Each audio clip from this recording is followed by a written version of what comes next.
Hello, I'm Julian. I'm Gumshoe Tom.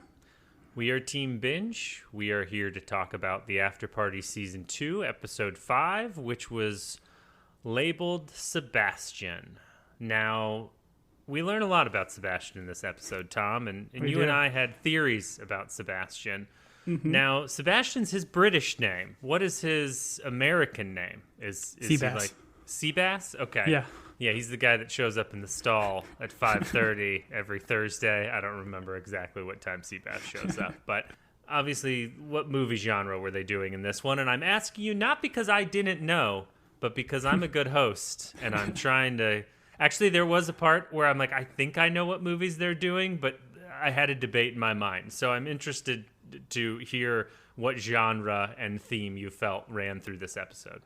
I mean, his My Movies was certainly heist related. I think he even says as much. But I don't know if I picked up on any other specific heist movies outside of like Ocean's 11 when they do like those jump cuts and then kind of like, I don't know, that like Rat Pack style fun music or whatever in the background as he's like planning out all the little steps. But did you catch any specific other movies from the Mine movie? So I thought it was an Ocean's. My reference point is Ocean's 8. I haven't seen any of the sequels. I've only seen the original. Okay. I think the thing that occurred to me is since he's British, doing a British accent, there's like Lock, Stock, and Snatch, and those are kind of like crew. They typically have to do with some sort of a robbery or something that's being stolen, but I guess Oceans is probably a closer one. There was just a moment there where I was like, do I have the right genre? Which just lets you know I wasn't really paying attention to the episode. I was trying to think about other shows that I could be watching as opposed to this one. We appreciate you. Yeah. No, I hung in there. I watched all of Seabass, episode 5, and very happy I did. I did enjoy this episode. I like this genre of film, and I thought they did this. This was quite fun. I think this is probably my favorite episode of the season so far. Oh, really? Like, okay. Yeah, I think the genre is just hits me very well, and I think it was just fun introducing the new characters. Obviously, a fantastic cameo that we got, and hearing him like go in and out of his British accent and what I would call his horrible American accent. Sure, that's fair. Was a lot of fun. Yeah, I definitely was like, he's British in real life. There's no way that's an American, a real American accent, but it was fun to have him do it. Do you know Jack Whitehall? Do you know him from anything else? I know we talked about it earlier in the pod, but no, he's one of those guys that like I see and I'm like, oh, he's probably from other stuff I've seen, but he doesn't like jump out at me. He did like a travel show where he goes on the road with his dad, and I know there were times where like on Netflix where you hover over it long enough, you listen to like the 30-second clip. And there were a couple of times where I considered it, but then I didn't push the button. And then I kept just kind of scrolling through Netflix for the next 3 hours and then went to bed because there was no time to watch anything. Yeah, as is tradition. That's most weekend nights. All right, so this episode, they start with everyone in the living room. It's too quiet. Grace starts screaming, and then accusations start to fly. And all I could think about was, once again, why are there no police? Why are we just hanging out in the living room? I know the show is predicated on we're trying to solve it ourselves, but really feels like the real police should be here by now. It doesn't make a whole lot of sense. I would imagine this body is pretty cold at this point. The way this show goes, if you had told me this is 5 days since the murder, I'd be like, yeah, I believe it. But we're obviously reliving everyone's day over and over again. But I don't know. We're 5 weeks into this, and I was like, oh, they've been sitting on this body for a week. They're all going to jail. I'm pretty sure you can't just sit on a murdered body this long. The funny bit here is when they're talking about the devil's trumpet and the Funkle starts to recall where he's heard it before. And the Isabel's like, we get it. You travel. That was one of that line delivery was just great. I thought it was interesting, too, when they talked about, or Ulysses brings up the concept of having this in small doses and how it induces visions. Because I want to say from earlier Mind movies, we got Edgar almost kind of hallucinating a little bit. So I don't know, like it almost made me think maybe he did get a small dose and there is more to his murder than just this. But I mean, we've got the clock in terms of when he died was 30 minutes after this. So it was just odd that Ulysses specifically brought this up as a small dose kind of deal. So you're thinking the implication is maybe he had it in him, but not enough to kill him. He was murdered some other way. Yeah, that's my thought. Okay. Well, I hope there's an episode where they do like a House MD type theme one, and they do an autopsy on the body, and all of these amateurs then go to jail for mutilating a corpse. I think that would be fun. Now that I've said it out loud, it's actually super dark, and we're a podcast for kids, Tom, so we may have to cut that. But Listen, it's sarcoidosis. Move on. sarcoidosis. Oh man, how good was House as a show? All right. Good recall, Tom. It's always sarcoidosis, but it's never actually sarcoidosis. It's always recommend. Anyways, that's our other podcast, House in the House with Julian and Tom. Devil's Trumpet. Did you catch this? As soon as it's mentioned, both Grace's parents start talking, and I guess the callback then is later on where we see she's hoarding the centerpieces. Is that the only thing that's being discussed there? Is, oh, now we have all of the evidence in our room. We seem to have gathered it. Yeah, that's certainly an assumption. I like that they finally gave us some sort of like mystery behind Vivian and Jang a little bit, because we really haven't gotten much. So we'll get to it later on. But I like what they're doing a little bit more with these characters, and it almost made me like think, okay, well, if they're laying it kind of heavy, or they're having these characters be a little bit more suspicious this late in the season, maybe it is not Jang, because that's still my number one. But we'll see. I was a little bit afraid that Vivian was just going to be like not get any time, but from some things that happen in this episode, I do think that we will get more of Vivian, which I'm excited about, because from the top I said she was the murderer, and I think she shall be. I think she is and forever be the murderer of this show. This is where we approach Sebastian, and he's talking on the phone, talking like all businessmen do. I mean, I'm a businessman, Tom, you're a businessman. We've all said some of the lines that Sebastian says on the phone during this episode. The floor is yours, sir. I'm in a knife fight here, Charles, and I'm holding a sausage. So good. Now in a British accent, Tom.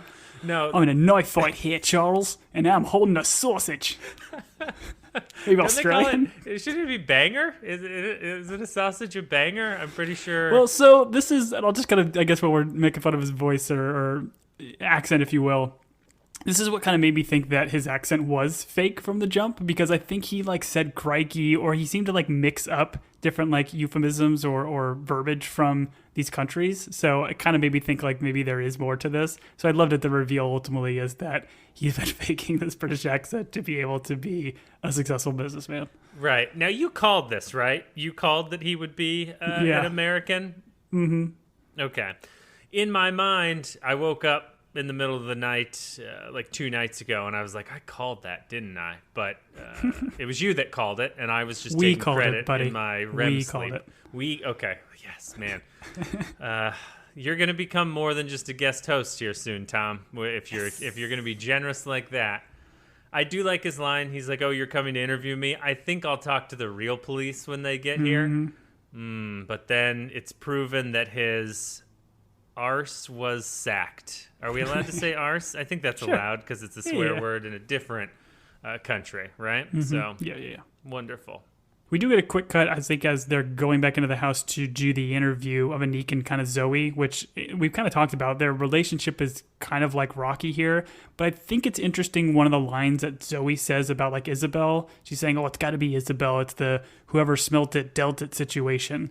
But I would argue that, Zoe's been doing quite a bit of sniffing throughout this series so far. So I'm wondering if that maybe is turning around on her a little bit. Like, she's kind of accusing everybody, and maybe she is. I think she's my dark horse as a potential murderer. You don't think it's just a cocaine thing that she's been sniffing around all that much? Listen, I know all about that, and that's not what the situation is. I'm sorry, buddy. I didn't mean to bring it up. I know it triggers you. It's okay. So we find out that, I think we find out in the last episode, but it's proven here that his resignation was asked for, and that he then goes into his mind movie, which starts with a flashback of him where he's a kid, and during this speech, he drops he doesn't drop the British accent, because the British accent's real. He gains a American accent so that he can explain he's from a trailer park in San Bernardino. Now, he says trailer park in San Bernardino like we're supposed to think that's a bad part of like L.A. or California. I bet it's perfectly nice. I don't know much about the area, but if you were to tell me you're from San Bernardino, I'd be like, oh, fancy. Look at this guy. Must have gone to school somewhere past 12th grade. Yeah, anyway, I guess it's just not where old money's from. That's fair. I should have looked up San Bernardino because I've got some questions. Anyways, all right, so we jump into his mind movie. As we talked about, it's a heist movie, whichever type of heist movie you want to think of it as.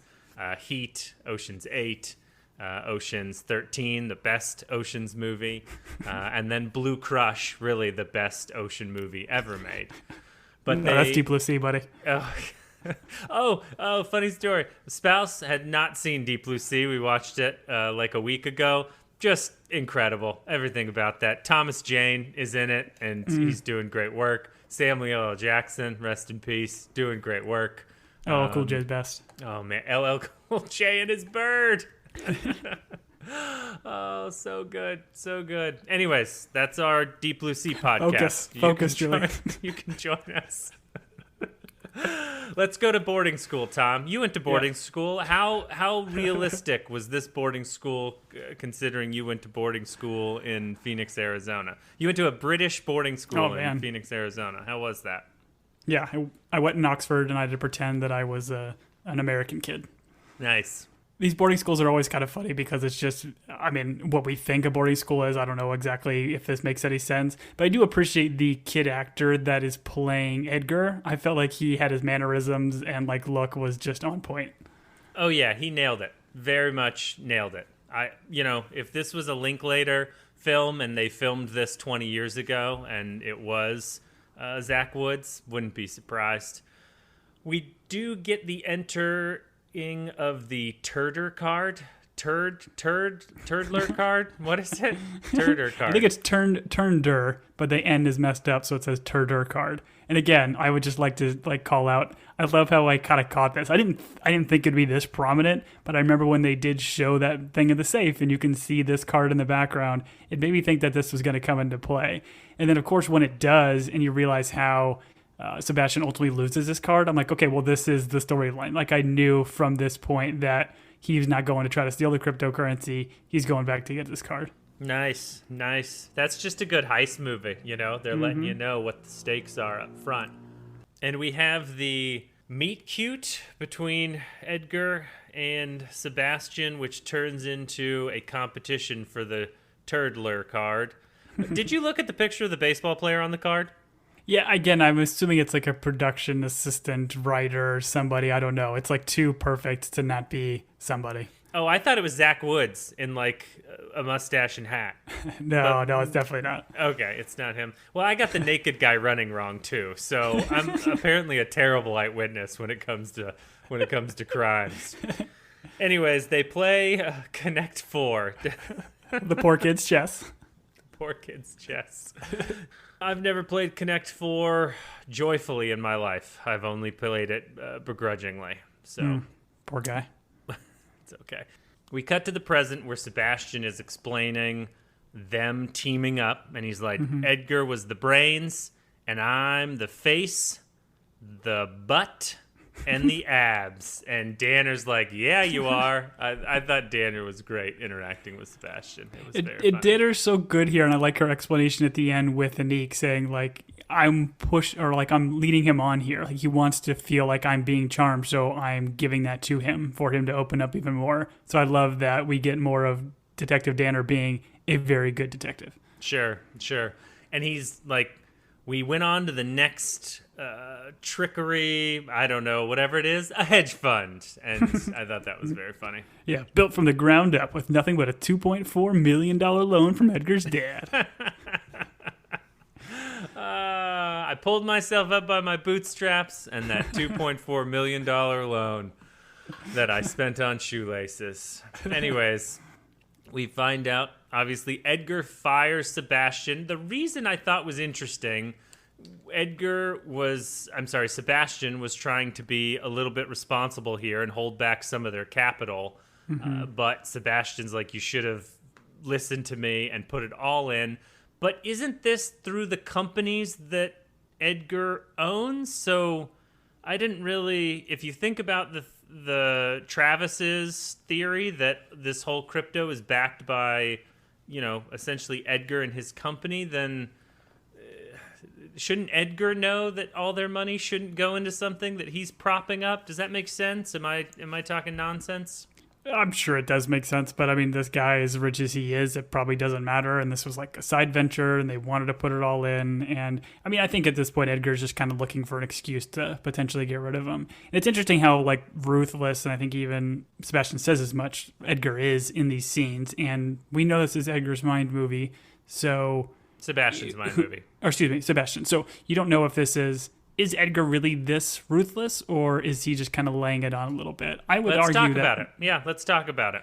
What do you I think? would think he probably is, right? Because the way Anik had set him up, it was like, oh yeah, he was a really nice guy. We were telling jokes, but that was because we kind of established here he didn't need anything from Anik. And I like also the idea of the character being something completely different from what we were shown. Okay. Do you think Grace falls for someone that's that ruthless?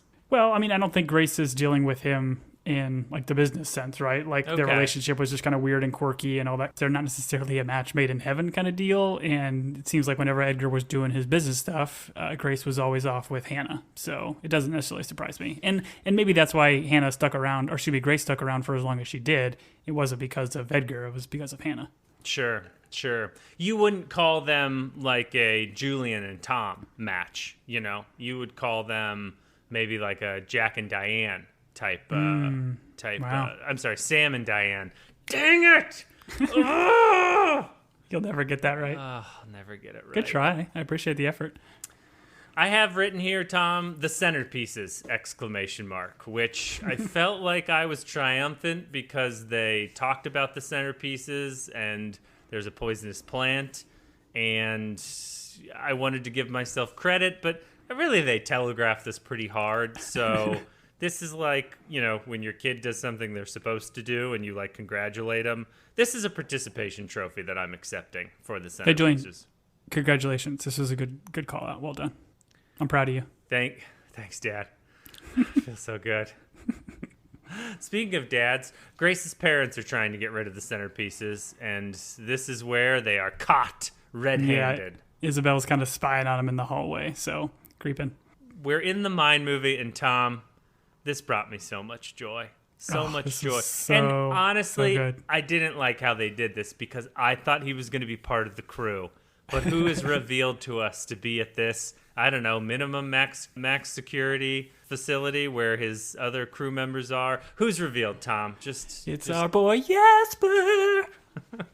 These bars, keeping these bars. These bars can't hold these bars. It's so good. They had him for what, like 15 minutes one day, and they were like, hey, we're going to film this scene with you. I wanted him to be part of the crew. I really did. I don't know why I thought it would be possible. He murdered someone, so he's going to jail for a long time, but I was just so excited. All the little lines that he has. I would imagine they maybe wrote like one or two lines for Ben Schwartz, and everything else in the sequence is probably just him ad-libbing and going for it. He talks about like how great the prison shower acoustics are, and how he's like, you should go to prison again for murdering the song that he's been writing or album. It's all just so great. I think at the very end, as it's like cutting away and he's like off screen, you get that like ADR in the background of him saying like, so when am I getting out of prison? This is taking a very long time.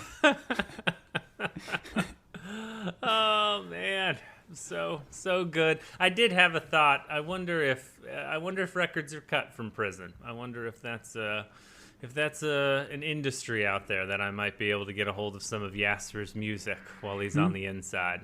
But it's possible. The waiter and the DJ, we find out, are part of the crew, and these are they're brothers. And Jackson is his cousin, and also Judson is his cousin, the waiter and the DJ. And this made more sense because we had that scene with this waiter where he went way over the top in, like, I don't know, episode 1 or 2. And I was like, I don't care for that guy. I still don't care for him. He's like a weird version of Zach Galifianakis. But I really enjoy the DJ. I think the DJ guy is funny. I'm trying to remember what he's from, but I did find him very, very funny. Yeah, he's a that guy actor, but I do like how these kind of character we've seen with the DJ and the waiter did kind of become a bigger part of the story. But then ultimately, this is where it jumps into what I kind of felt was that Ocean 11's montage showing like how they're going to crack this safe, getting past the keypad, the retinal scan, which I love is Roxana and not Edgar, and then the horsey box. The horsey box. There's nothing like grown-ups saying the term horsey box. We get paid to say it. Kind of. Sebastian spies Vivian talking to Edgar in the hallway. What'd you think of this, Tom? I don't know what to make of this, and I think we're not supposed to know, but it's Edgar saying, like, hey, I'm going to tell. Vivian's like, hey, no, there's more to this than you understand. So, again, love the mystery that we're adding in here and getting a little bit more for those other characters to kind of play with a little bit. But, yeah, I liked... and again, Edgar seemed very, like, brutal, right? In the way he was handling the conversation. Yep, I agree. In this Mind movie, Edgar comes off like a jerk. All the other ones, perfectly charming. You know, your affable Abraham Lincoln reenactor, but not in this one.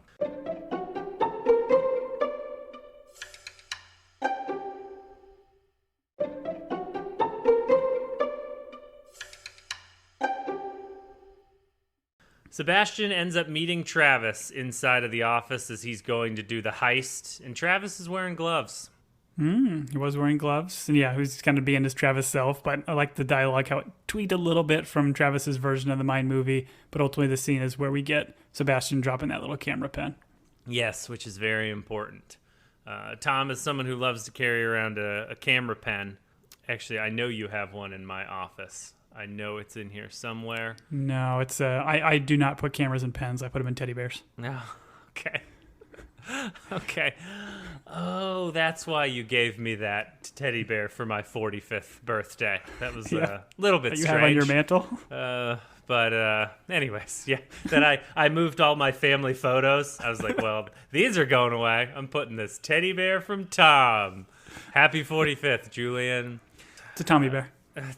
Thank you. Good work. Yeah, way to blaspheme Theodore Roosevelt, one of our great presidents, and give him your name instead. This is all on the Tommy Cam on Tom's website. You can watch me complain about this. Anyways, this is where the horse's name comes into play because there's a horsey box. The horsey box has a code. We need the horse's name. And I believe you've talked about horses a couple of times. You've talked about horses like listed in the wedding brochure. That's not what it's called. They the have wedding menu. I don't know. I've never been to a wedding. Website. Tom. Okay, that's what it is. A website. Never been to a website. Yeah, the wedding website, I think they have like a things to do section. One of them talks about going to the stables and playing with the horses, but they don't mention the name of this horse that we ultimately get as Nutmeg. I think they mention Patches and how it's like allergic to carrots or something. But yeah, I assumed the password was Patches when I first heard this, but no, it's Nutmeg. Okay, so that was a red herring horse that I thought related, but does not. He's got to go figure out what the horse's name is, so he's going to do a honey pot, which I don't know if I like that term. Kind of makes me feel sticky and like a Pooh Bear, but he visits Hannah. I loved this interaction. She's like, not interested. Okay, quickly leaves. Big gulps, huh? I think man, his silk jammies that he's in, just super dope. Yeah. I love them. And then he visits Isabel, and this was a funny interaction. Yeah, she was like receptive of it, which seemed kind of odd because I would imagine she's kind of like a pseudo mother to this guy. But she comes in hot with this katana that she rips out and then threatens to attack him. Bold play. There were elements of this version that I found odd and cartoony to the point where, in the last season, the one that was way over the top and untruthful, he was the murderer. So I don't know. Her pulling out a katana, I thought was very strange. Yeah. And whether or not it actually happened, I did appreciate his, I'm very intrigued with the smell of garlic and white wine that is wafting off you. And the actress that plays Isabel does this, I don't know, she gives this very funny look when he says it. And then he runs naked, and I thought this was Edgar in the other one, but it was Sebastian running. The tan line is what sold it for me. He had like that like Speedo thongish sort of tan line, which I think Isabel even later mentions. Like, hey, I threw the your pajamas out the window, but I'm keeping the underwear. Keeping the underwear. All right. So the mystery of the naked man we've solved.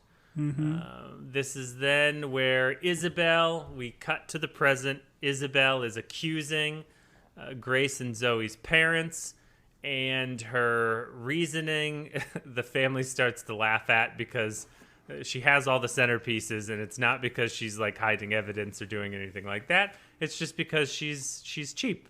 Yeah, I don't know if I understood this. Like, I'm a cheap person by nature, like the whole like frugality or whatever, but I don't understand why she's taking these sweet and lows if she doesn't even use them or like them. Like, that's not you being cheap. That's just you being like a kleptomaniac, right? Like, I don't understand really the connection of what's going on here. Nope. Hard disagree here, sir. Okay. Hard disagree here. You've never gone someplace that has like all the creamers out or you don't drink coffee, Tom, so you would never understand this. But she's not using it. I understand her stealing it now, but she's going to put it in her house and someone's going to come over and they're going to be like, oh, I take my tea with sweetener. Do you have any? And she's going to be like, oh, I've got a drawer full of it. Tom, you don't have a drawer in your house that's full of sauces from, I don't know, the T-Bell, from Raising Cane's? No, you deliver those to me. You keep them and deliver them to me. So I do have a Taco Bell sauce drawer, so yeah, you caught me. Yeah, see, it's kind of the same thing. She's asking for extra T-Bell sauce so that she can then have it in a drawer, and it's going to sit there for 4 years. And then one day she's going to be like, I should probably clean this out because it's pretty gross. I should probably give this to my friend. Or there's like 8 Chick-fil-A ranch containers in there, and Lord knows ranch should be refrigerated, but because it comes in that funny little container, we're all like, oh, that'll last for several years. And then the glue on the lid thing starts to come apart, and then that does open, and when you go to use it, it's just like a hard, I don't know, styrofoam inside, so when you dip your nuggets in there, it doesn't taste very good. Anyways, this is I don't know. I'm sure I've talked about it before, but as the guy who orders water at a restaurant, puts sweet and low in it, and steals a wedge of lemon and makes his own lemonade, I didn't find this all that strange. Wow. So, talk about frugality. Yeah. Well, I grew up in the Depression, Tom. I told you, I'm 45. I'm assuming she's going to use the centerpieces somewhere else. Maybe at their food trucks. They're going to decorate I don't know. She's collecting them for something. The joke here is that she's cheap. So all is forgiven, right? Yeah, I mean, I guess I just didn't really see the line that they were trying to draw. Like, oh, it's funny she has all these centerpieces because she stole Sweet and Low. Like, I don't know if that correlates for me. Okay. All right. Well, I'm pretty sure I laid it out pretty well about 30 seconds ago, so if you're still not getting it, I can't help you. But allow me to talk about some other cheap things that I do, Tom. Did you know that the soles of your shoes, when the shoes get too old, you can peel them off and staple them to the bottom of your new shoe soles, and then you can continue to use the soles of those shoes? Did you know that? Staple them? Are you stepping now on staples? That doesn't seem safe. No, because it's a double thick sole. So the staples are just going into the new sole. Well, but you need double thick staples for that. Where are you getting your staples? Who's your staple guy? Listen, look into the camera. I'm showing them to you through the bear right now. Yeah, there you go. Okay. Thank you. You got those from Ace Hardware. Okay. That's from Paul's Ace. Anyways, the devil's trumpet is missing, and someone makes some declarative statement here where they're like, we all had access to it during the rehearsal. Yeah, guess who does? Zoe. Zoe. Okay. I feel like you're really turning on the Z-Bear here on this episode. I don't know. Like, again, I feel she's been the one that she's kind of running her own investigation. She's moving bodies. She's kind of doing her own thing here. I want to maybe think that she knows. I don't know. There's something we don't know about her in her Mind movie. Okay. Well, we haven't gotten her Mind movie, right? No, we got Grace's. We got Grace's. We have not gotten Zoe's. Do you think we're going to get Zoe's? I don't know. I don't think so. I think when I've looked at the episode list or like look at the opening credits, I don't think there's anything that's specific to Zoe. But we'll see. I'm very excited for Ulysses Fun Uncle's Mind movie. That one I'm very excited for. Then we're back in the Mind movie, and this is where Edgar sends Sebastian away because he wants a Neek to tie his bow tie. But we know we're okay because the pen camera's there, taking all of the pictures of the safe and the horsey box. Oh, I'm so... I don't like it. I don't like it at all. Horsey box is in the same category as timey-wimey. I'm against the use of them. And I believe this is where Sebastian realizes or finds out the name of the horse was Nutmeg. Yeah, and he eventually gets it when he walks down the aisle with Isabel. And it's weird that like Isabel just kind of, I don't know what her reasoning was at this specific moment to kind of confess what this is. And I don't know if Isabel is knowledgeable that this is his son's password for his safe. So I'm wondering if maybe she did it like on purpose as a means to get him into the safe. I don't know. Well, we do see some times where Sebastian and Isabel are like having private conversations. So I wonder if Isabel is more involved in this than this mind. Like he's trying to kind of throw us off of the Isabel track with some of the things that he's doing. I don't know. Yeah. No, that makes sense, right? Because at the very beginning they were kind of like huddled together or whatever. But in this, they don't seem to have much of a relationship. She's retelling. She's waving katanas at him in his robe and slippies. Doesn't make any sense. Yeah.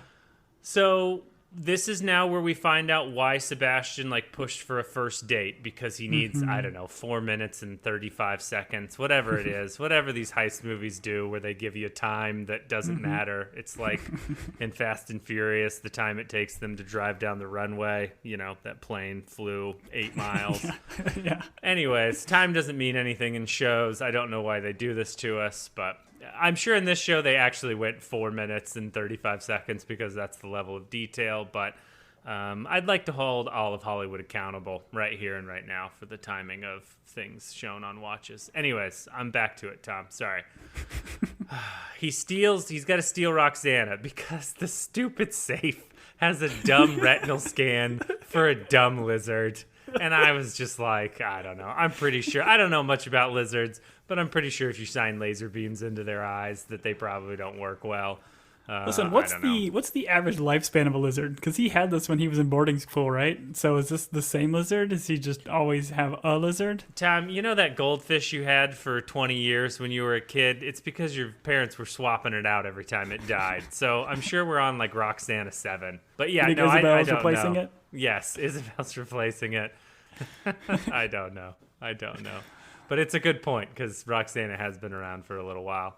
The DJ has to give a speech in order to buy time. I don't think I wrote any of it down, but it was great. He's like, I'm on my 4th marriage. Marriage is beautiful. Just everything he said here was perfect. And he gets to a part where he's talking about his divorce and one of his ex-wives is trying to take his sea-doo. And there's a great moment where I think it's Edgar is like, well, that's maritime law. That was just so funny.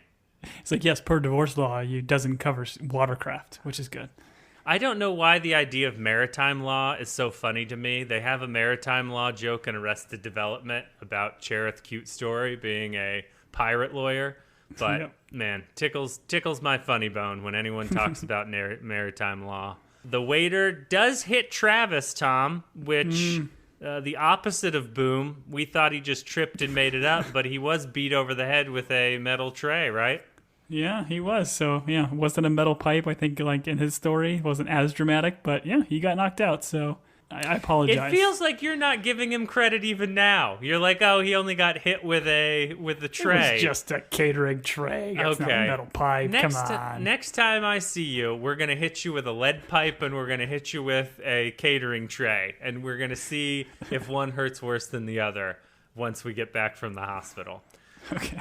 This is then where we find out this whole heist was not to steal the crypto. He does the thing where his hand hovers over the kryptonite and then moves past it, and he grabs the baseball card because all of this is for the baseball card. I really feel like there's a moment where they pay off the caterer with, I don't know, hundreds of thousands of dollars. He like hands him. He's like, go be sick today. I'm like, I don't think you need to do any of this. Just take that money and go buy another one of these cards. But I guess it's sentimental value. Yes. But he's caught by Edgar, and this is where they reveal what SEC 4 means, and this leads to the Connect 4 off of the episode. Yeah, Sebastian, Edgar, Connect 4 scoreboard.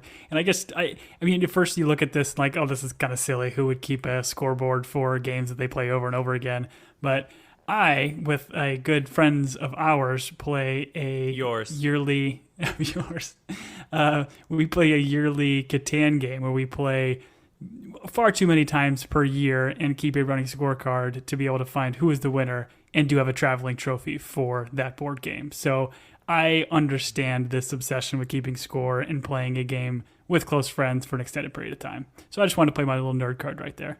Well, I'm glad you brought up those close friends, Tom. There was a time where we had a running card game that we kept a scorecard for multiple years. So Also true. I'm glad that Catan takes over the card game that we played. So It's my current scorecard, excuse me. Sure. Wait, yeah, that was a real good That recovery. plus I'm much better at Catan than I am at that stupid card game that we played, and I'm pretty sure we've lost almost every year. 10-point pitch is not stupid. It's a beautiful game for beautiful people. They call it the most beautiful game. Soccer's next after it. But if you do notice, like when they ultimately do bring down this Connect 4 and they have this dramatic game that they play, in the background you can see the Connect 4 game like in the present when they're doing all the interviews in this like office or in this room. So it's kind of cool that they eventually do feature it, because there's a lot of theory crafting on like Reddit about the Connect 4 game meaning something, because I think in each episode like some of the pieces are in different positions, so people thought it was like Morse code or spelling out something or whatever. So my thought would be maybe they're just using it as a background prop to draw attention to it to be a feature in this episode. But who knows, maybe there is some kind of hidden clue throughout the whole series in the Connect 4 game itself. Well, they are playing Connect 4 with gold pieces. I don't know what the black That was a dope pieces board. are, but it was Yeah. gold. And so I was like, oh, maybe he's also heisting the gold Connect 4 pieces, because that's a good chunk of change. Once again, we see some viciousness from Edgar here, where he takes this beloved card after he wins Connect 4, and he rips 20% off of it. And then the reveal is that Sebastian, Hot Hand Sebastian they call him, pulled a looky-loo and switched the card while he wasn't looking. I did appreciate all of the con names. These shows love to do that. They're like, oh, we need to do a blah, blah, blah, and a blah, blah, blah, and a blah, blah, blah, and, you know, another blah, blah, blah. So I couldn't come up with any of the funny names right there. Jimmy, if you could insert and post all the funny names. Job like this, you're looking at least. A Fat Boy Slim, a Pudding Slinger, and the dumbest Lee Majors of all time. I do appreciate that this show held to those weird con names. Yeah, and I think that's directly from the Ocean series with like Brad's Pitt character. But I like the way that ultimately Sebastian like pitches this kind of con where he's saying like there's always two ways to win, how Edgar was doing this to him in the Connect 4 game, and that he wanted to beat him at his own game. So I thought it was very poetic and very well written. Yes, it was. Made me want to go play Connect 4 with gold pieces, that's for sure, and rip up baseball cards in some nerd's face. Anyways, what's important next is that there's a moment where Sebastian comes across Ulysses or Funkel doing something to a glass, and it looks like a glass that would be headed Edgar's way because Edgar drinks out of those glasses. I love this part where Sebastian's like, listen, I wasn't trying to rob him. I was just trying to take this card back that's mine rightfully. It's only worth mid-6 figures. Yeah, it's basically just sentimental value. Oh, so good. So good. And then I did not realize we were going to do this, but next week, and where they cut from here, is we're going to get a Danner's Mind movie, which I did enjoy last season's Danner's Mind movie, but I'm interested to see this. I wonder if they're going to bring back characters from season 1 for that episode. I mean, I think it's possible. I think we talked in season 1 that when they did Danner's later in the first season, we kind of thought it was, you know, kind of slowed down the storyline, right? We were kind of getting closer and closer to the killer, and then it just does this Danner bit. But the idea of like Danner being kind of the glue that would hold multiple seasons together, I like the idea of getting more of her story. But I think if you look at her like little snippet for the next episode, it's supposed to be like a 90s like steamy cop movie or something. So I'm sure it'll be a lot of fun. Oh, like a Basic Instinct or like Yes. Perfect Murder. Yes. Oh, incredible. Those movies are so much fun. But she makes mention that she like lied about why she left the Force and about like getting too close to somebody and not being able to see the truth, which again kind of potentially is maybe Anik and Zoe, right? He's too close to Zoe, can't see her as the potential suspect, and maybe that's where this will lead us a bit.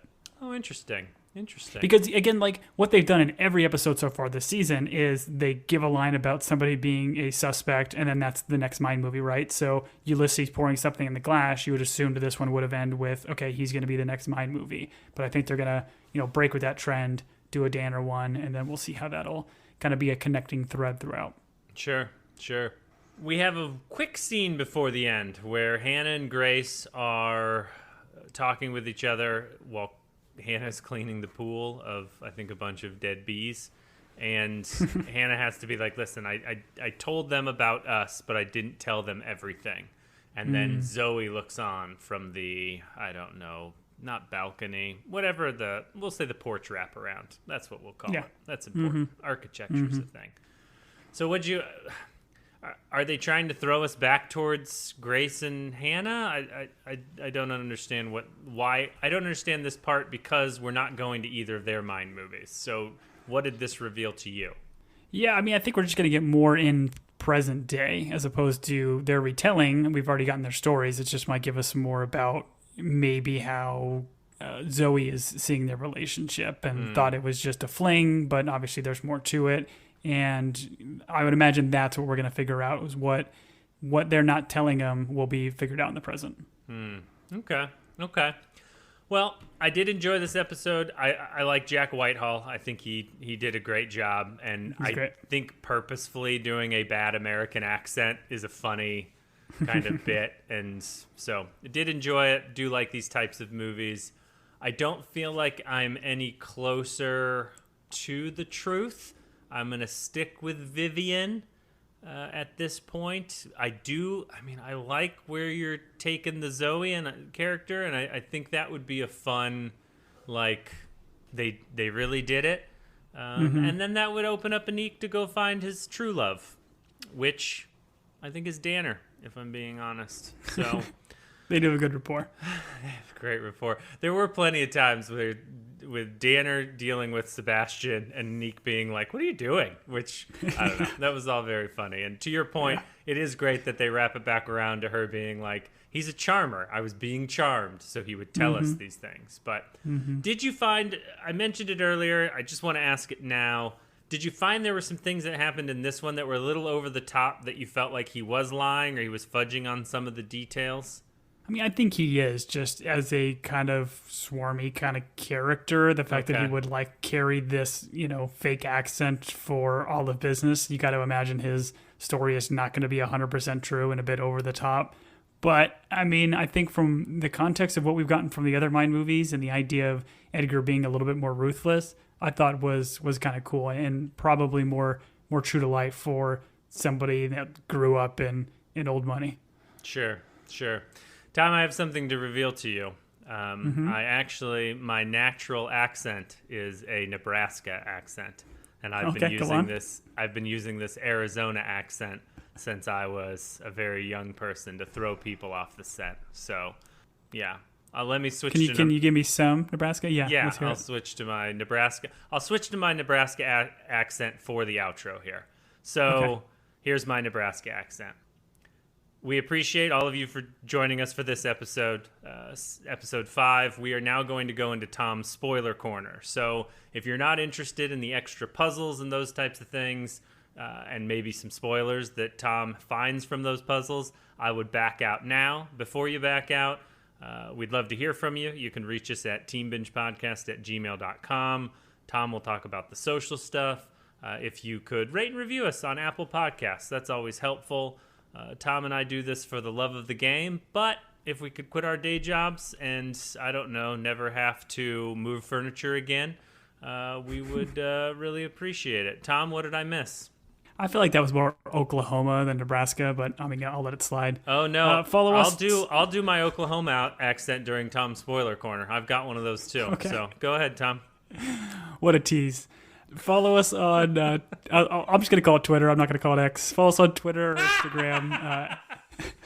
You drew the line. It's too weird. Yeah, it is weird. Follow us on Twitter, Instagram, Team Binge or Team Binge Podcast. Continue the conversation there. But again, fun show, fun season so far. And I don't know if I caught specifically the puzzles from this episode, but there were definitely times where they kind of slowed it down. So we'll have to definitely give this a rewatch to see if we can figure out where the puzzles was in Sebastian's episode. But there it is. So thanks for listening, and we'll see you over in Tom's Spoiler Corner.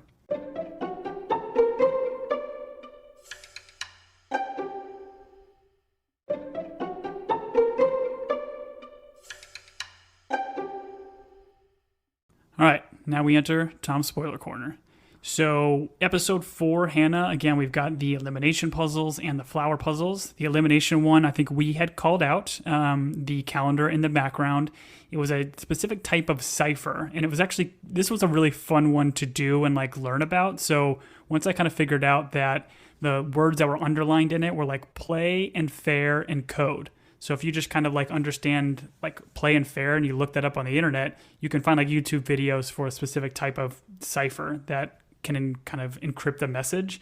And then the fact that it had like the key next to the top of the title, which said Wanderlust, like that was the key to the puzzle. So if you have any interest, I would recommend just kind of give this a try if you got like half an hour, because it is fun to see how, you know, old school ways of being able to decipher messages and stuff. But ultimately what you get from this is not Colonel.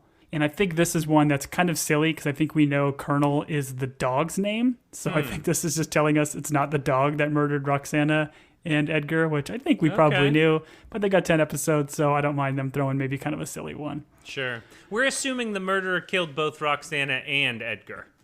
I mean, that's the assumption, but I don't know if we would. I'm not 100% sold on that. Because, I mean, that lizard has been struck by laser beams in its brain, I don't know, multiple times a day. So it may have just had a growth on its frontal, I don't know, cortex. I don't know anything about lizards. And passed away from exposure to gamma rays. Or it could have been the dog, but if we're saying that this clue leads to the murderer being both, then the dog didn't kill Roxana and then flip it into its cage. So I don't know. Okay, so, and list the other ones, just so we're keeping total. So yeah, this episode, not Colonel. We had the original one was not the snorer, not the skater, and not by suicide. Got it. So I've been listening for it and trying to keep an eye, but I don't think we've gotten any reference to snorer or skater, right? So I don't think there's anybody we can eliminate outside of the dog and Edgar himself. Sure.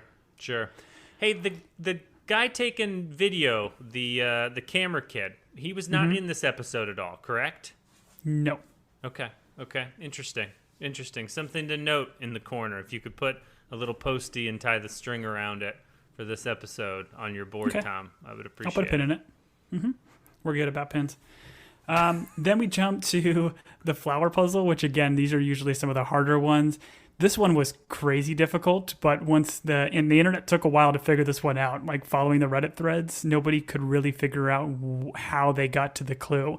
Apparently somebody just cracked it by randomly guessing on the website because the flower was rose, so a very basic flower. But the question on the website asks you for a follow-up question. It says rose, and then another box pops up. It says, where would you like the flowers placed?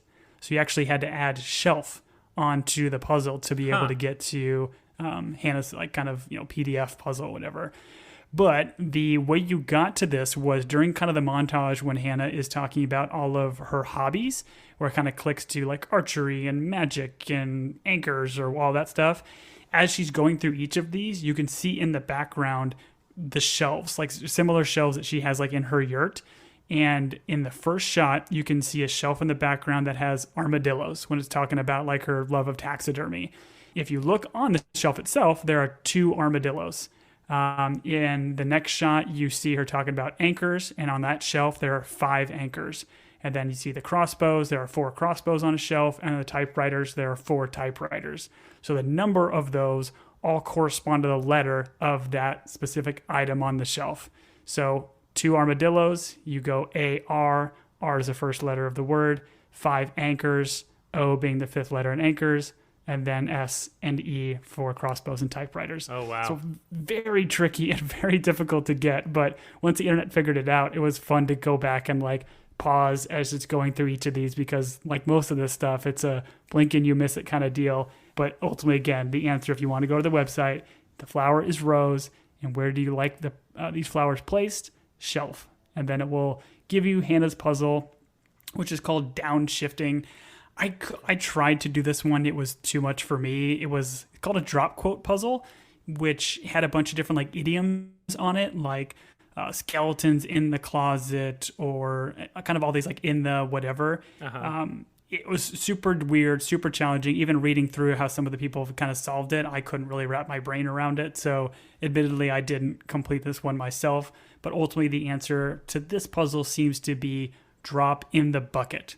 So imagining you probably drop the in the, so the answer to our puzzle to add to our other ones is probably just drop bucket. Okay. So that was a lot there. Do you have any questions? Yeah, no. What are the other clues that fall from the flower clue? Give them. Yes, we've got hoverboard, New England, unscramble, and drop bucket. So this does continue to follow that methodology of 10-letter words. Huh.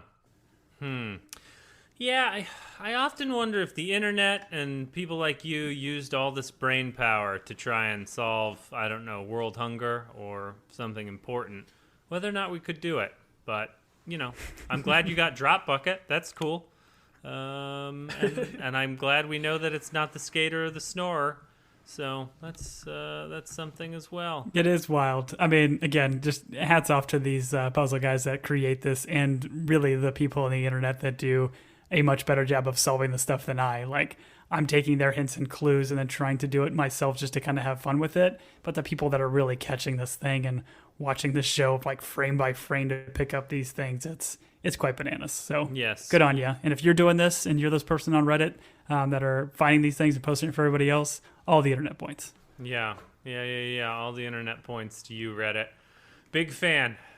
Hopefully they change their name to like Z, or well, Reddit Canada would be Z, which would be confusing. But yeah, no, I appreciate the work you're putting into it, Tom. I'm glad you're still having fun with it. Just, you know, remember to say hi to your family.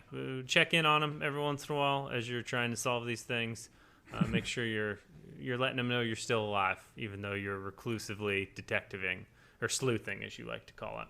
We're going to step out of Tom's spoiler corner. Tom, you haven't said anything about my Oklahoman accent, so I guess I've done it flawlessly. But thanks all of you that have stuck around. I have been Julian. And I have been Gumshoe Tom. Till next week, everybody. Have a good one.